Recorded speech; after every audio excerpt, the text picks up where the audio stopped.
ज़बूर 115।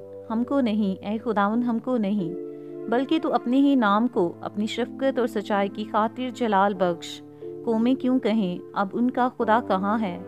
हमारा खुदा तो आसमान पर है, उसने जो कुछ चाहा वही किया। उनके बुत चांदी और सोना है, यानी आदमी की दस्तकारी। उनके मुंह हैं पर वो बोलते नहीं, आंखें हैं पर वो देखते नहीं।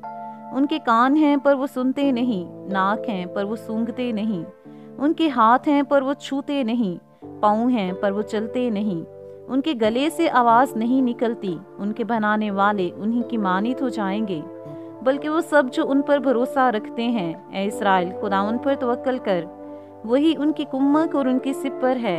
ए हरून के घराने खुदावन पर तवक्कल करो, वही उनकी कुम्मक और उनकी सिपर है। ए खुदावन से डरने वालों, खुदावन पर तवक्कल करो, वही उनकी कुम्मक और उनकी सिपर है।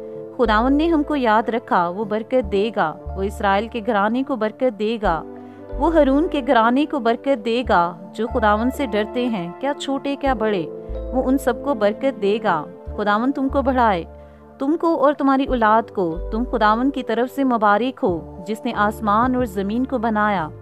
आसमान तो खुदावन का आसमान है, लेकिन ज़मीन उसने बनी आदम को दी है। मुर्दे खुदावन की सितारिश नहीं करते, ना वो जो खामोशी के आलम में उतर जाते हैं। लेकिन हम अब से अब तक खुदावन को मुबारक कहेंगे। खुदावन की हम्द करो। आमीन।